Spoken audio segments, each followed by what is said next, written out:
నమస్కారం. ఈరోజు రాష్ట్ర ప్రభుత్వంలో భారతదేశం మొత్తం కూడా పెట్రోల్ డీజిల్ సమస్య లేకుండా ఉంటే ఓన్లీ ఆంధ్రప్రదేశ్ రాష్ట్రంలో మాత్రమే ఈ కూటమి ప్రభుత్వంలో ప్రజలను ఇబ్బంది పెట్టాలి అనే ఒక గొప్ప సంకల్పంతో మరి మన రాష్ట్ర ముఖ్యమంత్రి గారు ఈరోజు పెట్రోల్ డీజిల్ సమస్యను కృత్రిమంగా సృష్టించి సంపద సృష్టిస్తాను అని చెప్పే మన గౌరవ ముఖ్యమంత్రి గారు ఈరోజు ఈ పెట్రోల్ డీజిల్ నో స్టాక్ బోర్డులు పెట్టి కృత్రిమ కొరత సృష్టించి మరి వాళ్ళ నాయకులందరూ ఈరోజు బాగుపడే విధంగా మరి డ్రమ్ముల్లో పట్టుకొని వాళ్ళు బయట అమ్ముకునే పరిస్థితి తీసుకొచ్చి ఈరోజు ప్రజల్ని ఇబ్బందులకు గురి చేయడం ఎంతవరకు న్యాయమని మేము ప్రశ్నిస్తాను. ఎందుకంటే పేద ప్రజలు ప్రతి విషయంలో కూడా ఈరోజు యూరియా కోసం పోతే క్యూ నిలబడే పరిస్థితి, ఇక్కడికి వస్తే క్యూ నిలబడే పరిస్థితి, రేషన్ షాప్ పోతే క్యూ నిలబడే పరిస్థితి. అంటే ప్రతి విషయంలో కూడా పేదవారిని ఇబ్బంది పెట్టాలని, పేదవారు ఈ విధంగా ఇబ్బంది పడితే చూస్తూ ఆ హిట్లర్ ఆ రోజు ఉన్నాడేమో ఈరోజు ఈ హిట్లర్గా మరి చంద్రబాబు నాయుడు గారు ఈ విధంగా ప్రవర్తించడం చాలా బాధాకరమైన విషయం. ఏదేమైనా ఈ కూటమి ప్రభుత్వం తప్పకుండా ఇప్పటికైనా కళ్ళు తెరుచుకొని మరి పేదవాళ్ళకి ప్రతి విషయాన్ని కూడా ఈ పెట్రోల్ డీజిల్ లింక్ అయి ఉండే పరిస్థితి. ఈరోజు కూరగాయలు కూడా రేట్లు పెంచిన పరిస్థితి, ప్రతి చోటికి వెళ్ళాలన్నా అన్ని మిషనరీలన్నీ ఆగిపోయిన పరిస్థితి. ఇంత ఇబ్బంది పడుతూ ఉంటే మరి రాష్ట్ర ముఖ్యమంత్రి గారు, అలాగే డిప్యూటీ సీఎం గారు, మరి అలాగే మన షాడో ముఖ్యమంత్రి అయిన లోకేష్ గారు ఎక్కడున్నారో మరి తెలియని పరిస్థితి. ఈరోజు ప్రజల ముందుకు వచ్చి అధికారుల వల్ల నెపం తప్పే పరిస్థితి కనపడుతుంది. అట్లా కాదు కదా, ఈరోజేమో అధికారులేమో ఉంది అంటున్నారు, కానీ ఈరోజు ఎక్కడ చూసినా డీజిల్ షాపులు అన్నీ బంద్ అయిపోయి ప్రజలు చాలా ఇబ్బంది పడే పరిస్థితి. కాబట్టి వైఎస్ఆర్ కాంగ్రెస్ పార్టీగా మేమందరం ఒకటే తెలియజేసుకుంటాం, రాబోయే కాలంలో తప్పకుండా ఈ పెట్రోల్ ఇంధన సమస్యను తీర్చాలని, అట్లా తీర్చని పక్షంలో తప్పకుండా రాష్ట్ర వ్యాప్తంగా మేము ఉధృతంగా వైఎస్ఆర్ కాంగ్రెస్ పార్టీ ఆధ్వర్యంలో ధర్నాలు నిరసనలు తెలియజేసి మా అవసరాలు, ప్రజల అవసరాలను తీర్చుకుంటామని.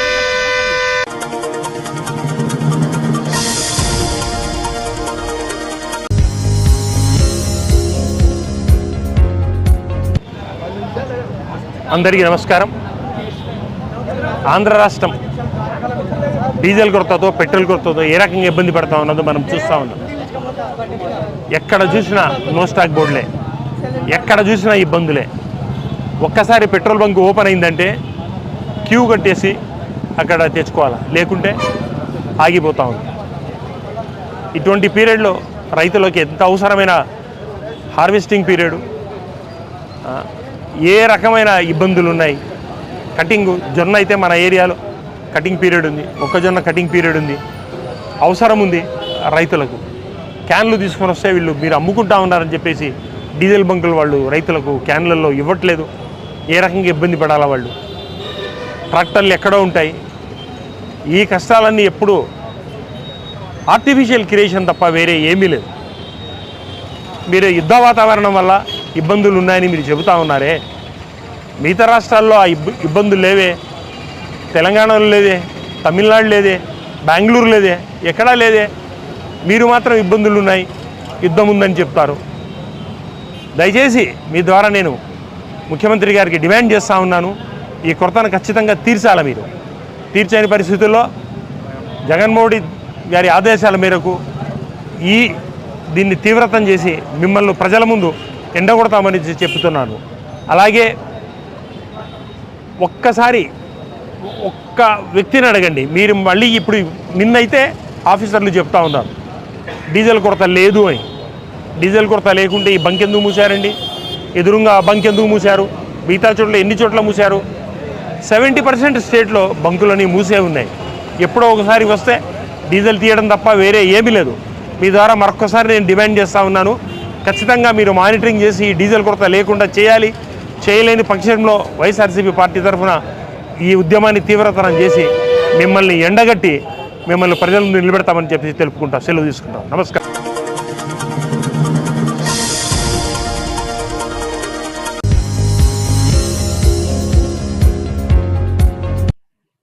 వారం 10 రోజుల నుంచి ఈ రాష్ట్ర వ్యాప్తంగా ఎక్కడ చూసినా ఏ బంకుల్లో కూడా డీజిల్ కొరత చాలా తీవ్రంగా ఉంది. కొంతవరకు అప్పుడప్పుడు పెట్రోల్ వచ్చినా కూడా ముఖ్యంగా డీజిల్ ప్రతి ఒక్క వ్యవసాయదారునికి ఈరోజు 4 వీలర్ కానీ లారీలకు కానీ మిగతా ట్రాన్స్పోర్ట్కు సంబంధించిన వెహికల్స్కు సంబంధించి చాలా అవసరం ఉంది. ప్రభుత్వం ఏమో మేము ఎక్కడా డీజిల్ కొరత లేదు, కలెక్టర్ గారు స్టేట్మెంట్ ఇస్తా ఉన్నారు, మినిస్టర్ గారు స్టేట్మెంట్ ఇస్తా ఉన్నారు, ఎక్కడా డీజిల్ కొరత లేదు, కేవలం సోషల్ మీడియాలోనే ఈ విధంగా ప్రచారం చేస్తున్నారని చెప్పి మంత్రి గారు చెప్తా ఉన్నారు. అదేవిధంగా చంద్రబాబు నాయుడు కూడా చెప్తా ఉన్నాడు, కళ్ళు ఎర్రగా చేసినాడు, సీరియస్ అయినాడు చంద్రబాబు నాయుడు అని చెప్తా ఉన్నారు. ఇక్కడ వాస్తవ పరిస్థితి చూస్తే ఎక్కడా లేదు. ఎందుకంటే పైనుంచి డిపోల నుంచే సప్లై రావటంలే. మరి వీళ్ళ మీద ఊరికి పెట్రోల్ బంకు యజమానుల మీద నిందలేయడం ఇది మంచి పద్ధతి కాదు. ఈరోజు ముఖ్యంగా వ్యవసాయానికి సంబంధించి ఈరోజు పంట చేతికి వచ్చే టైంలో ఈరోజు ప్రతిదీ కూడా యంత్రాల ద్వారానే ఈ యొక్క రైతులందరూ కూడా కోతల టైం, ఈ వరి కోత కానీ లేకుంటే మిగతా మొక్కజొన్న కానీ మిగతా పంటలన్నీ కూడా చేతికి వచ్చే టైంలో మరి ఈరోజు ఈ యొక్క డీజిల్ లేకపోవడంతో మరి యంత్రాలన్నీ కూడా మరి మిషన్లన్నీ కూడా నిలిచిపోయినాయి. ఈరోజు ఎక్కడికి వెళ్ళినా దిక్కు వర్షం ఎప్పుడు వస్తుందా, మరి వర్షం వచ్చే మరి ఈరోజు మరి చేతికి వచ్చిన పంట రైతులు నష్టపోయే పరిస్థితి ఉంది.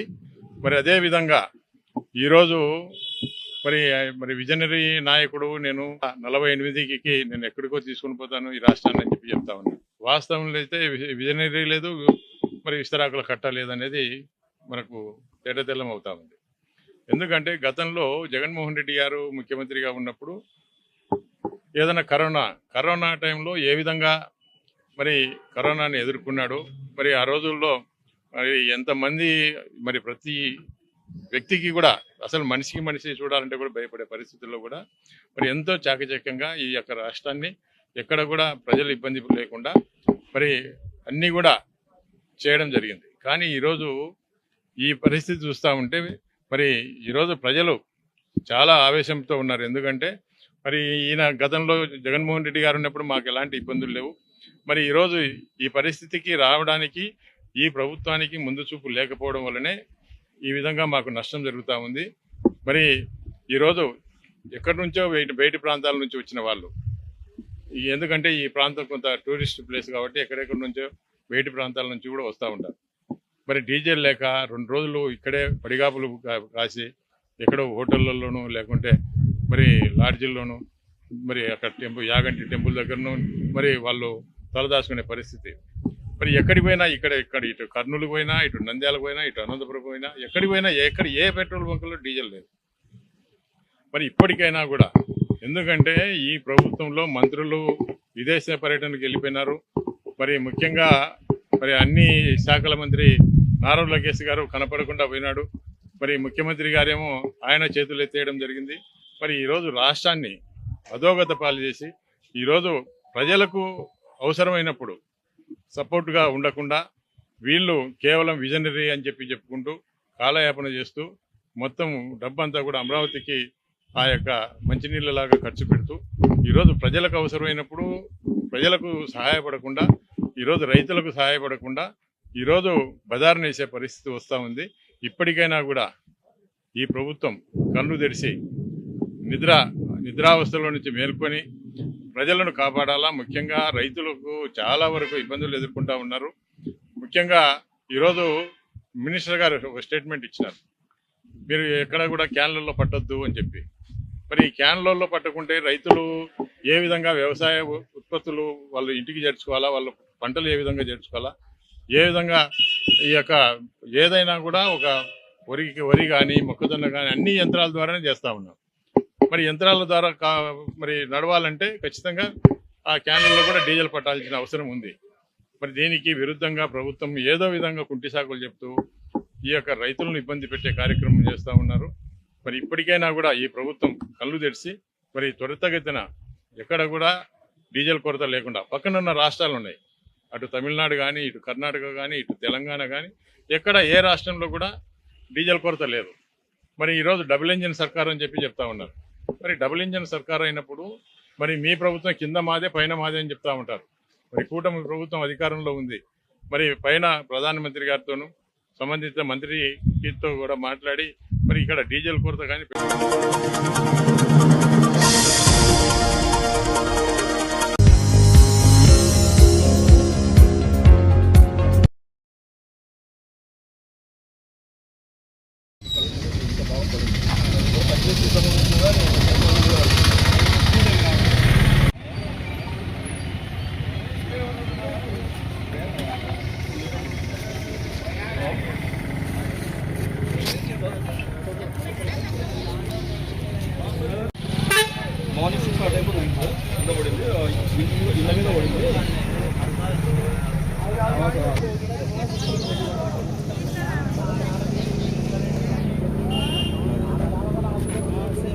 ఏం పేరు అందరు?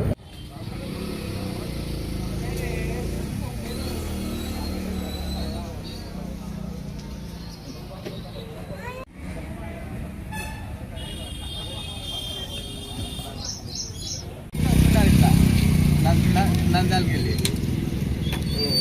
లోడు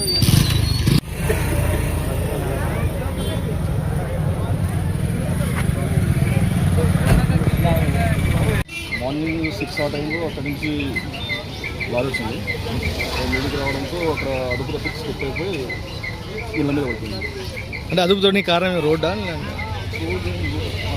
ఎర్లీ మార్నింగ్ ఆ టైం కదా, ఆ టైంలో పడుకున్నట్టున్నాడు. రోడ్డు కూడా పడుతుంది. ఆమె పేరేం పేరు? సార్ ట్రై చేశారా? మేము ట్రై చేసాము. 2-3 minutes వరకు పానం ఉంది. ట్రై చేస్తాం చాలా. డ్రైవర్ పడిపోయాడు.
Accident on area board left over to right over.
మూడు అయ్యాయి.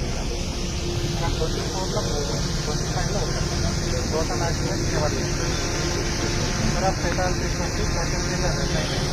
24లో 1, 25లో కాలేదు. టోటల్ ఫెటాలిటీ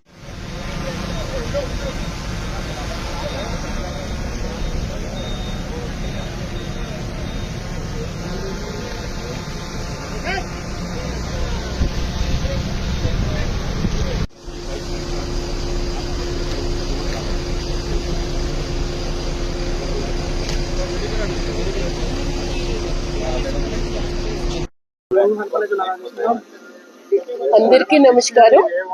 మనకి జిల్లాలో 2024లో 542 యాక్సిడెంట్స్ అయినాయి. అందులో 271 మంది చనిపోయారు. 2025కి వచ్చినప్పటికీ 567 యాక్సిడెంట్స్ అయినాయి. అందులో 296 మంది చనిపోయారు. సో ఇది చాలా బాధాకరం. మనం యాక్సిడెంట్స్లో కుటుంబం కోల్పోతే ఆ కుటుంబం బాధ ఎలా ఉంటుందో మనం అర్థం చేసుకోవచ్చు. కాబట్టి జిల్లాలో టోటల్గా ఇటువంటి యాక్సిడెంట్స్ జోన్స్, బ్లాక్ స్పాట్స్ ఎన్ని ఉన్నాయన్నది ఐడెంటిఫై చేయడం జరిగింది. జిల్లా మొత్తంగా చూస్తే 29 బ్లాక్ స్పాట్స్ అనేవి మనకు ఉన్నాయి.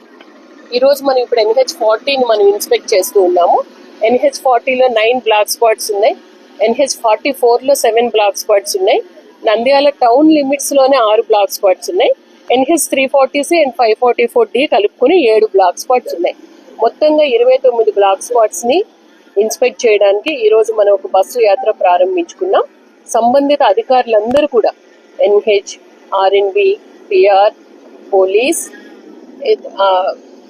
ట్రాన్స్పోర్ట్, RTC అందరూ కోఆర్డినేట్ చేసుకుని సమిష్టి కృషితో 29 స్పాట్స్ని ఇన్స్పెక్ట్ చేసి ఎక్కడెక్కడ ఏమేమి అవసరాలు ఉన్నాయో వాటిని గుర్తించి ఈ నెల రోజుల్లో వాటన్నింటినీ కూడా సరిదిద్ది యాక్సిడెంట్స్ లేని నంద్యాల జిల్లా చూడాలి అన్నది మా అందరి ఆలోచన.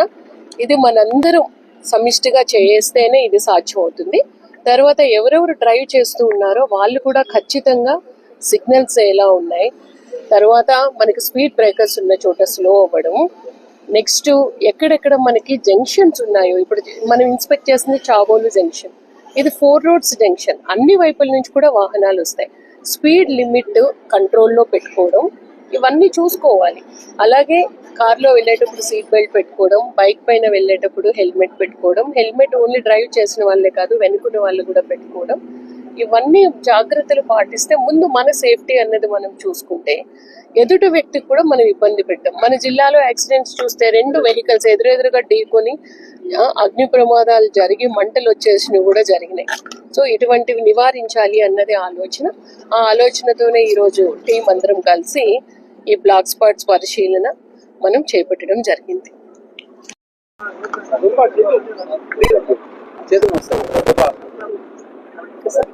ఈరోజు మన నంద్యాల జిల్లాలో ఒక స్పెషల్ డ్రైవ్ తీసుకొని రోడ్ సేఫ్టీ మీద నంద్యాల జిల్లాలో ఉన్న అన్ని బ్లాక్ స్పాట్స్ మన కలెక్టర్ మేడం ఆధ్వర్యంలో మేడంతో పాటు వెళ్ళి అన్ని బ్లాక్ స్పాట్స్ విజిట్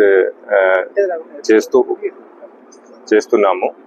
సో అక్కడ మనకి ఏమేం రోడ్ సేఫ్టీ పరంగా ఏమేం మేజర్ పాయింట్స్ కావాలి అవి అన్ని మనతో పాటు అందరూ R&B department, national highways authority of India, toll gate plaza officials as well.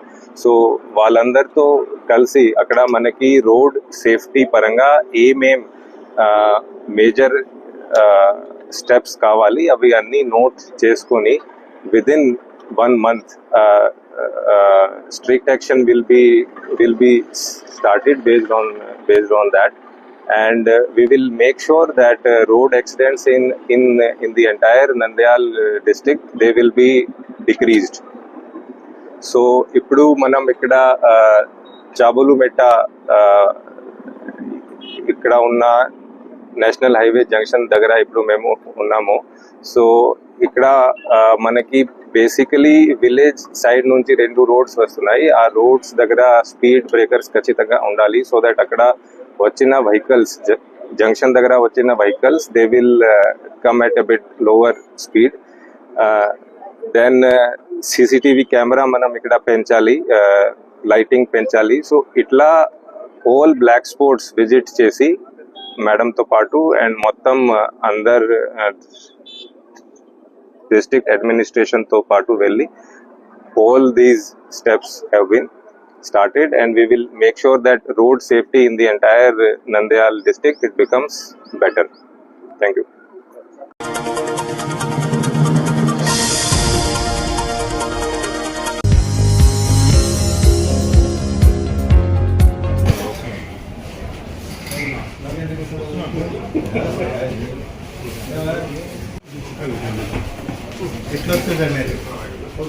నేను చెప్తాను మనకి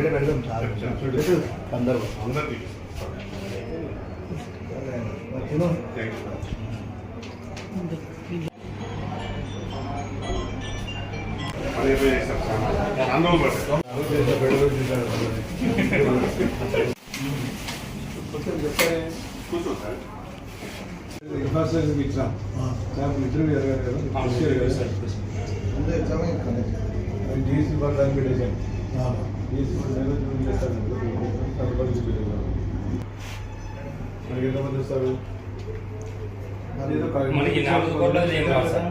4 కోట్లది ఏం కాదు. డిస్ట్రిక్ట్ అయితే వస్తాం. మొన్న వదిలినాడు సార్. 4 కోట్లలో ఒక కోటి వచ్చారు సార్. 9 కోట్లకు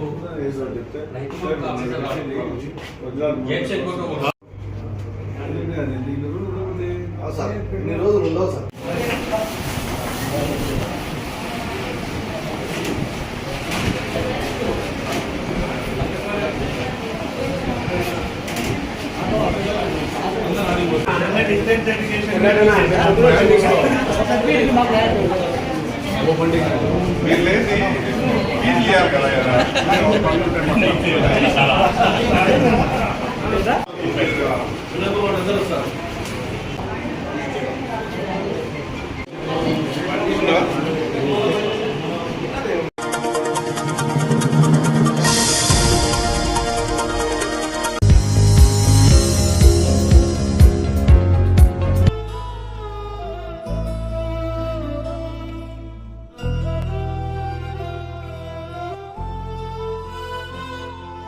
నమస్తే అండి, నా పేరు డాక్టర్ మహేష్. శాంతిరామ్ హాస్పిటల్లో paediatrician and neonatologist, mainly intensive care in NICU and along with PICU. So ఈరోజు మేము ఒక low birth weight, not even low birth weight అంటే ఎక్స్ట్రీమ్లీ లో బర్త్ వెయిట్ బేబీని సక్సెస్ఫుల్గా డిశ్చార్జ్ చేసాం. సో ఇక్కడ ఏం జరిగిందండి, ఈ బేబీ 28 వీక్స్లో అరౌండ్ 7 monthsలో అంకురా హాస్పిటల్లో, కార్పొరేట్ హాస్పిటల్లో డెలివరీ అయింది. అక్కడ డెలివరీ అయిన తర్వాత వాళ్ళకు మొదటి రోజుకే వాళ్ళకు 3 నుంచి 4 లక్షలు ఖర్చు రావడం వల్ల వాళ్ళు అక్కడ నుంచి గవర్నమెంట్ హాస్పిటల్కి వెళ్ళారు. గవర్నమెంట్ హాస్పిటల్లో వాళ్ళకు ట్రీట్మెంట్ సరిగ్గా అందక బేబీ ఫుల్ సెప్సిస్లో వెళ్ళిపోయింది. ఫుల్ ఇన్ఫెక్షన్, బ్రెయిన్ బ్లీడ్తో, NECతో బేబీ కంప్లీట్లీ వెంటిలేటర్ మీద ఉండే.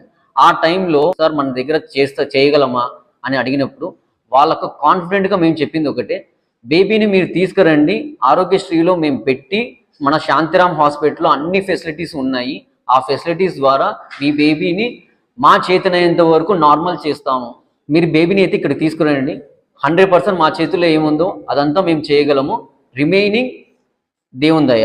సో ఆ విధంగా వాళ్లకు మా సైడ్ నుంచి ఎంత భరోసా ఇవ్వాలనో, ఎంత నమ్మకం కల్పించాలో కల్పించిన తర్వాత వాళ్ళు ఇమీడియట్గా మా నమ్మకం మీద బేబీని హైదరాబాద్ నుంచి ఇక్కడికి, ఈ మధ్య కాలంలో అన్ని నంద్యాల నుంచి హైదరాబాద్కి వెళ్ళిన కేసెస్ ఉన్నాయని హైదరాబాద్ నుంచి వచ్చిన కేసు ఒకటి కూడా లేదు. అలాంటిది హైదరాబాద్ నుంచి కేసు ఇక్కడికి వచ్చిన తర్వాత వెంటిలేటర్ మీద వచ్చింది. బేబీ వచ్చిన తర్వాత మేము చూసే టైంకి బేబీ కంప్లీట్గా ఈమాసియేటెడ్ విత్ 620 grams మేము రిసీవ్ చేసుకున్నాం బేబీని. 620 grams బేబీని రిసీవ్ చేసుకున్నాము. వెంటిలేటర్ మీద ఉంది బేబీ. సెప్సిస్, ఫుల్ సెప్సిస్లో ఉంది. పొట్ ఇన్ఫెక్షన్, బ్రెయిన్ ఇన్ఫెక్షన్, ప్లేట్లెట్స్ 5000 ఉండే మేము వచ్చినప్పుడు. 5000 ప్లేట్లెట్స్తో మేము అస్సలు సర్వైవ్ అవుతుందని కూడా మేము ఎక్స్పెక్ట్ చేయలేదు. వాళ్ళకు నేను చెప్పింది ఒకటి, 48 గంటలు నాకు టైం ఇవ్వండి, 48 గంటలలో నేను బేబీని అబ్జర్వ్ చేసి దాని ప్రకారం మీకు అప్డేట్ ఇస్తాను. 48 గంటలు కంప్లీట్గా బేబీకి ఇంటెన్సివ్ కేర్ ఇచ్చాం. నేను, నా టీమ్ అలాంగ్ విత్ మా సిస్టర్స్ కానీ, మాకున్న డాక్టర్స్ కానీ, PGs కానీ 24/7 బేబీ పక్కన ఉండి శాంతిరామ్ హాస్పిటల్ వాళ్ళు ప్రొవైడ్ కంప్లీట్ మాకు full background support, full back end support ఇచ్చారు. మీకు ఏ ఎక్విప్మెంట్ కావాలంటే ఏది, చైర్మన్ సార్ కానీ, రఘురామ్ సార్ కానీ, ఏ ఎక్విప్మెంట్ కావాలంటే ఏది, మీకు ఏది కావాలంటే అది మేము ప్రొవైడ్ చేస్తాం, మీరు ఈ బేబీకి మీరు ఫుల్ ఫ్లెడ్జ్గా చేయండి అని. సో మా PRO టీమ్ కూడా they have given good work. వాళ్ళని ఇమీడియట్గా ఆరోగ్యశ్రీలో పెట్టాము. వాళ్ళకు ₹1 ఖర్చు లేకుండా వాళ్ళకు డెలివరీ అయిన తర్వాత అదే కార్పొరేట్ హాస్పిటల్లో 40 నుంచి 50 లక్షలు ఖర్చు వస్తున్నారు. అలాంటిది ఇక్కడ మన శాంతిరామ్ హాస్పిటల్లో వాళ్లకు 45 రోజులకు కానీ 10,000 ఖర్చు అయింది. ఆ 10,000 కూడా డైపర్లకు ఖర్చు వచ్చింది. వాళ్ళకు డైపర్లకు, పాల పౌడర్కు తప్ప ₹1 కూడా ఖర్చు లేకుండా వాళ్లకు 0 ఖర్చుతో ఆ బేబీని 620 గ్రాములు ఉన్న బేబీని ఈరోజు 1500 గ్రాములు ఇప్పుడు తల్లిపాలు, మనస్ఫూర్తిగా తల్లిపాలు తాగుతుంది. సంతోషంగా తల్లిదండ్రులు ఆ బేబీని తీసుకొని ఈరోజు డిశ్చార్జ్ చేస్తున్నాము.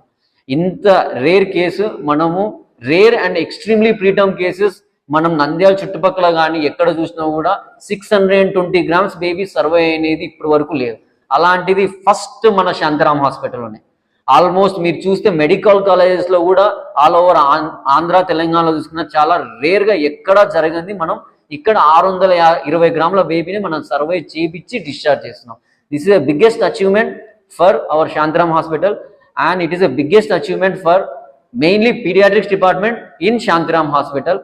And in vote of thanks, I would like to give my complete thanks to the management team, mainly Chairman sir and along with Raghuram sir, and most importantly, now most vote of thanks I will give for my sisters and PGs. అందరూ అనుకుంటారు medical కాలేజెస్లో సరిగ్గా చూడరు అది అని, కానీ Shantaram hospital అలా లేదు. శాంతారాం హాస్పిటల్లో 1:1 డాక్టర్, ఒక బేబీకి ఒక డాక్టర్ ఉన్నారు, ఒక బేబీకి ఒక సిస్టర్ ఉన్నారు. 24/7 మీకు కేర్ ఉంటుంది. ఈ విధంగా మీరు ఎక్కడైనా సరే మీరు అఫోర్డబిలిటీ ఇష్యూస్ ఉన్నాయి, బేబీని చూసుకోవడానికి ఇబ్బంది ఉంది అంటే ఇది మీకు ఒక ఉదాహరణగా చెప్తున్నాను. ఇలాంటివి 2-3 కేసులు ఇంకా డెలివరీస్ అయ్యాయి, డిశ్చార్జెస్ అయ్యాయి. సో ఇది మీకు ఒక శుభ పరిణామం. సో మేము బేబీస్ని ఇక్కడ తీసుకొచ్చి మీరు ప్రశాంతంగా తక్కువ డబ్బులతో ట్రీట్మెంట్తో మీరు చేసుకొని హ్యాపీగా మీ బేబీని డిశ్చార్జ్ చేసుకొని తీసుకుని వెళ్ళవచ్చు. So it's a biggest opportunity, ఒక మంచి అవకాశము మన శాంతారాం